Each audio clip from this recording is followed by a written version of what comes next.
के साथ होंगे। किसी के साथ में हमने कोई एग्रीमेंट नहीं किया है, चाहे भाजपा हो या राजद हो या कांग्रेस हो या जदयू हो। जहां हमें सम्मान मिलेगा हम उसके साथ जाएंगे। जब जब हमारे सम्मान को ठेस पहुंचाया गया है तब तक हम लोग उनको उनकी औकात दिखाने का काम किया। हाँ तो मेरे दोस्तों, एक बार फिर से आपका स्वागत है हमारे हिंदी न्यूज चैनल न्यूज 555 में। और दोस्तों, जैसा कि आप देख रहे हैं, अभी हम लोग हैं बिहार की राजधानी पटना में और हमारे सामने राष्ट्रीय जनता पार्टी के राष्ट्रीय अध्यक्ष श्री आशुतोष कुमार जी हैं और साथ में बिहार ब्राह्मण संगठन एकता मंच के संस्थापक भी रहे हैं और अध्यक्ष भी हैं। आशुतोष कुमार जी किसी परिचय के मोहताज नहीं है। आज विगत बहुत सालों से ये समाज को संगठित करने का जगह जगह पे जाके और समाज के बीच में जाकर के प्रयास कर रहे हैं। साथ में आप लोगों ने देखा होगा कि बिहार ब्राह्मण समाज के लोग जहां पे अगर कष्ट में देखते हैं, पप्पू देव वाले कांड में भी देखा गया था कि आशुतोष कुमार जी ने भरपूर समर्थन दिया था। हालांकि इस प्रजाति के बहुत सारे गणमान्य चेहरे उसमें सामने नहीं आए।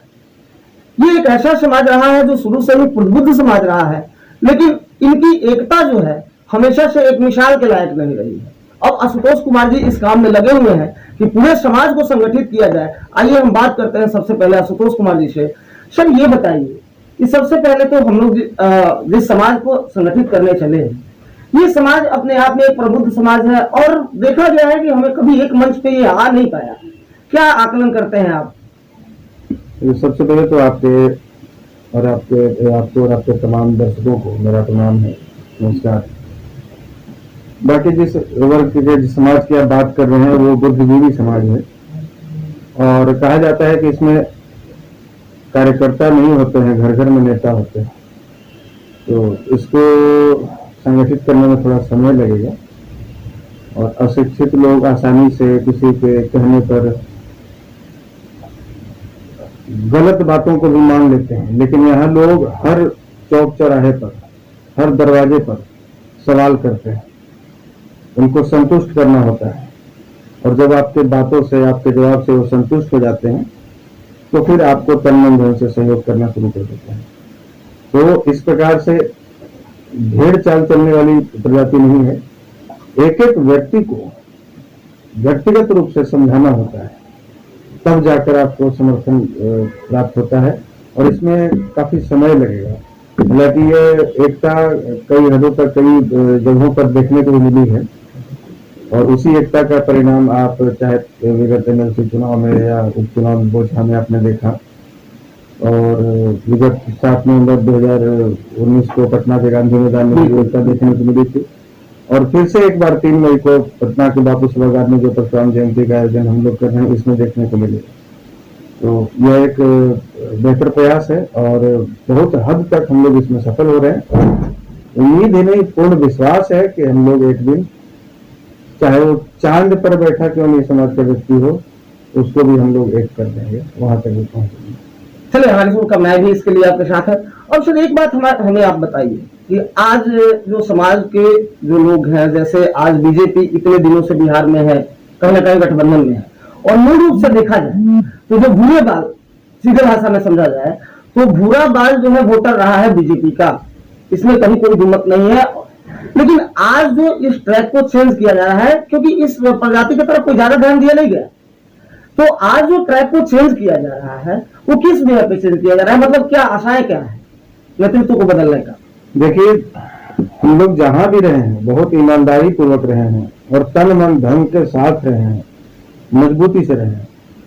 लेकिन जब जब हमारे सम्मान को ठेस पहुंचाया गया है तब तक हम लोग उनको उनकी औकात दिखाने का काम किया, चाहे वो कांग्रेस पार्टी हो या भाजपा हो। तो हमें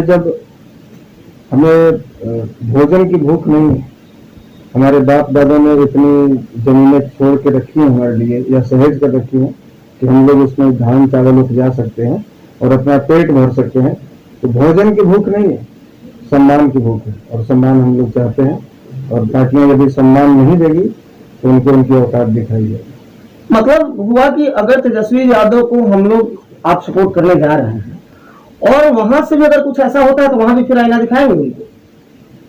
हम समर्थन की बात कर रहे हैं, जहां भी जिस दल से भी हमें समर्थन मिलेगा या हमें सम्मान मिलेगा, हम उसके साथ होंगे। किसी के साथ में हमने कोई एग्रीमेंट नहीं किया है, चाहे वो भाजपा हो या राजद हो या कांग्रेस हो या जदयू हो। जहां हमें सम्मान मिलेगा हम उसके साथ जाएंगे, और सम्मान मांगने से नहीं मिलेगा, कोई भीख नहीं है, हम लोग छीनेंगे। जहां आवश्यकता महसूस होगी कि समाज की हमें आवश्यकता है, वहां खुद ब खुद लोग सम्मान सोने की थाली में लेकर हमारे घर पर पहुंचेंगे, और इसके लिए हम लोग तैयार हो रहे हैं। और राष्ट्रीय जनगण पार्टी के बैनर तले, भूमिहार फाउंडेशन के बैनर तले हम लोग समाज को संगठित कर रहे हैं और अपने हक व हकूक की बात हम लोग मजबूती से उठा रहे हैं। अच्छा सर, ऐसा कहाँ कहाँ लग रहा है कि आपके समाज की अवहेलना की जा रही है? कुछ तो पॉइंट्स होंगे ना आपके, अगर गुस्सा है तो कुछ पॉइंट्स भी होंगे, वो कौन कौन से पॉइंट? सामाजिक स्तर पर भी जैसे एक भ्रम फैलाया जा रहा है कि ये समाज शोषण किया है पिछड़ों का, दलितों का, यह शोषक वर्ग रहा है। और भ्रम फैलाने वाले भी वही पार्टियां हैं जिनको हम लोगों ने अपने खून पसीने से सींचा है, जबकि हम लोग शोषक नहीं, हम लोग पोषक के रूप में 33 लाख एकड़ जमीनें दान दे दी हमारे पूर्वजों ने। हम शोषक नहीं हो सकते, हम पोषक हैं। और राजनीतिक रूप से उपेक्षा हो रही है कि कभी इस समाज के 52, 54, 56 विधायक बिहार विधानसभा में हुआ करते थे, और इन्होंने हमारी भागीदारी घटाते घटाते 17% दी, और 2015 में हम 17 पर थे। बीच में संघर्ष हुआ, दूसरी पार्टियों ने कुछ हमारी एकता का मैसेज गया, अभी हम बीच में 21 पर पहुंचे, और पुनः 52, 54 तक पहुंचाएंगे, तब तक चैन की नींद नहीं लेंगे। बिल्कुल। अच्छा, अब एक सबसे महत्वपूर्ण सा प्रश्न ये है कि आज हमारे समाज में जो नए युवा है, सबसे ज्यादा ध्यान देना है युवाओं की तरफ, क्योंकि आने वाले समाज के भविष्य वही है। तो जो नए युवा है वो आज समाज में भटकते हुए देख रहे हैं, क्योंकि ना तो उनके पास रोजगार है, ना ही उनको कोई ट्रैक देने वाला है, ना ही कोई सही दिशा निर्देश देने वाला है, और जो लोग कुछ है भी उनके पास समय नहीं है। तो उनके लिए क्या उपाय किया जाए कि आखिर अपने समाज के जो युवा है वो आगे की तरफ बढ़े, ताकि भविष्य बने? देखिए, युवाओं के नाम आपके चैनल के माध्यम से संदेश रहेगा कि आप शिक्षा की ओर ध्यान दीजिए, और जो अभिभावक हैं उनसे आग्रह होगा कि आप जीवन में कुछ करें या ना करें, लेकिन आप यह संकल्प लें कि मेरे शरीर का कपड़ा तक दिख जाए, लेकिन अपने बच्चों को अच्छी शिक्षा दे दें। शिक्षा ही आपके समाज की पहचान देगी, और वही आपका मान, सम्मान और गौरव वापस फिर से लौट आएगा। तो शिक्षा के प्रति अलग जगाना है समाज में।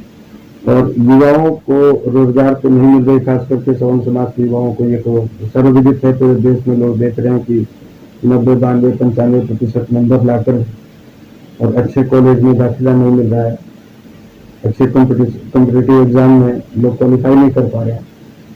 तो इसके लिए हम लोग संघर्ष जारी रखे हैं, और 10% आरक्षण मिला भी है EWS के आधार पर, लेकिन वो भी पूर्ण रूप से नहीं मिला है। उसमें उम्र सीमा में छूट नहीं मिल रही है, उसमें फी में रिलैक्सेशन नहीं मिल रहा है।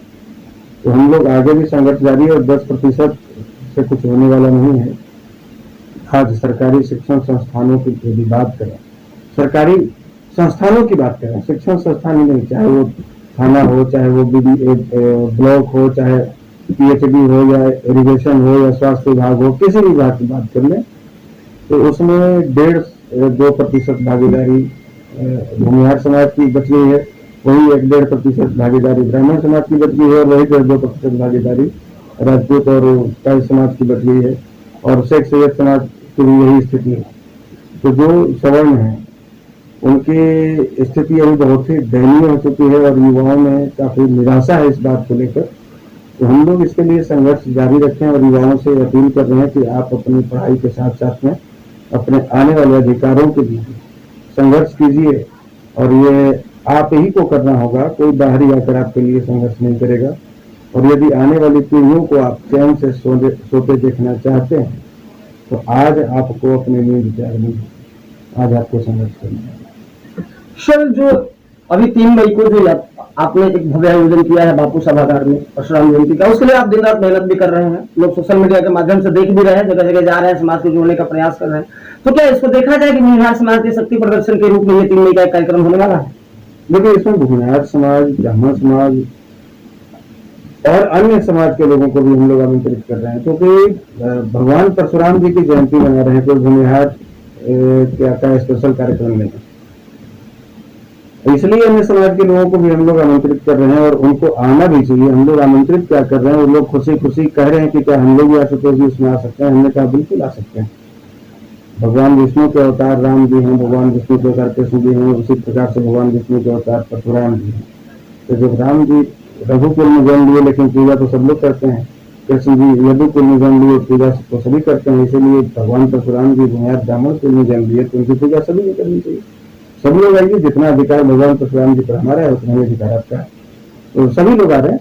हम लोग भगवान परशुराम जयंती का आयोजन कर रहे हैं और उनके प्रति हमारी आस्था है और धूमधाम से कर रहे हैं। और ये कोई पहली बार नहीं है, अभी शुरुआत हो चुका है और इस प्रकार से प्रत्येक वर्ष पटना में हम लोग बृहत स्तर पर भगवान परशुराम जी की जयंती मनाते हैं। एक बार अंत में जो संघर्ष आपने भी चूंकि बहुत संघर्ष किया है, आपने अपना करियर बहुत शुरू से शुरू किया है और बहुत संघर्षरत रह के आज इस जगह पे आए हैं कि समाज की अगुवाई कर रहे हैं, तो एक बार अपने संघर्ष को ध्यान में रखते हुए लोगों को क्या मैसेज देना चाहिए? देखिए, संघर्ष के बिना तो कुछ है नहीं। एक बार किसी स्कूल के, छोटी सी कहानी, किसी स्कूल में बच्चों को संबोधित करने के लिए मुख्य अतिथि के रूप में आइंस्टीन को बुलाया गया था। तो काफी देर से बच्चे इंतजार कर रहे थे, 2 घंटा 3 घंटा देरी से वो पहुंचे।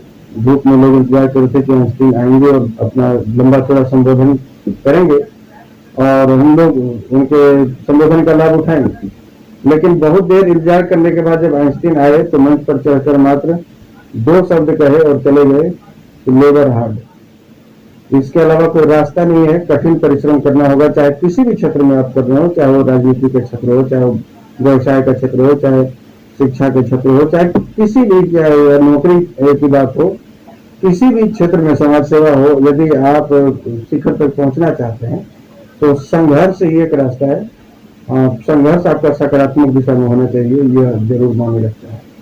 और सर एक बात और है, आपको नहीं लगता है कि आज की जो सरकारें हैं वो कहीं ना कहीं तुष्टीकरण की नीति पे चल रही हैं? अलग अलग समाज को अलग तरह से ही रखा जाए और उसी तरह से उनको ट्रीट किया जाए ताकि आप उनको कुछ राजनीतिक फायदा मिल जाए। देखिए, तुष्टीकरण की राजनीति शुरू से होती रही है, चाहे वो कांग्रेस के शासनकाल में हुई हो या आज भाजपा के शासनकाल में हुई।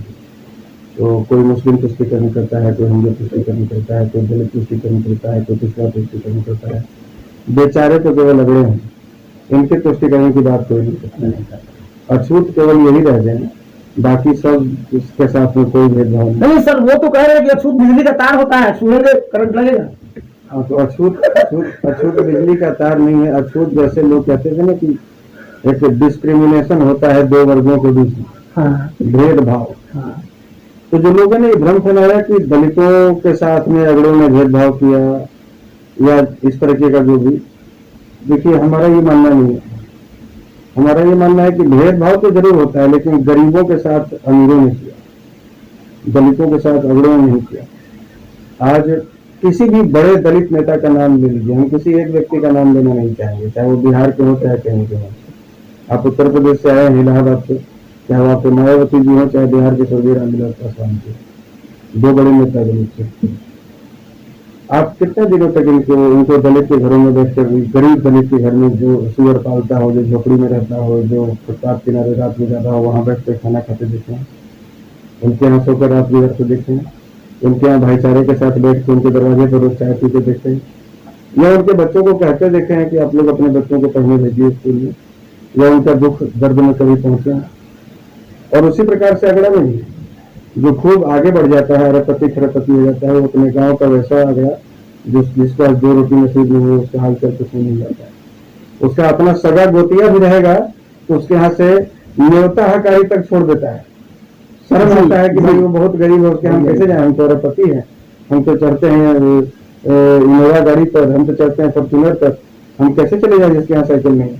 तो भेदभाव सब भी हुआ है और आगे भी होगा जो स्थिति है, लेकिन वो गरीब अमीर के बीच में होता है, कोई जाति विशेष को लेकर नहीं होता है। आप जाति विशेष को लेकर यदि होता तो मायावती और रामविलास पासवान जी के पैर छूने वाले सैकड़ों ब्राह्मण और राजपूत और भूमिहार आपको देख रहे हैं, जो खुले मंच पर जी। ये भेदभाव सब दिन हुआ है, गरीबी और अमीरी के बीच में हुआ है, इसके बीच में हुआ। तो तुष्टीकरण की राजनीति उसी प्रकार से सब दिन होती रही है और आगे भी होती रहेगी। लेकिन अब युवाओं को ये सोचना चाहिए कि तुष्टीकरण की राजनीति के चक्कर में हम लोग अपने राज्य का, अपने समाज का, अपने देश का भला नहीं कर रहे हैं और आगे इससे भला होगा भी नहीं। इन सभी बातों से आगे निकलकर, और अब आप इंटरनेट के जमाने में आ गए हैं, अब आप ट्विटर और यूट्यूब देख रहे हैं और वो पुरानी विचारधारा को लेकर राजनीति करेंगे तो उससे आपके राज्य का, आपके देश का विकास संभव नहीं है। युवाओं को सोचना होगा, आगे आना होगा एक नई सोच के साथ, एक नई रणनीति के साथ में, एक नया बदलाव की ओर आगे। तो आप देख रहे थे, ये आशुतोष कुमार जी थे और बहुत बहुत धन्यवाद सर ने अपना इतना कीमती समय निकाला। आने वाले समय में भी अलग अलग राजनीति है, फेरबदल होते रहते हैं, सर से हम मिलते रहेंगे, बातें आपके सामने आती रहेगी। लेकिन अभी तक जितना है आप देख रहे हैं राकेश कुमार पांडे, न्यूज़ 5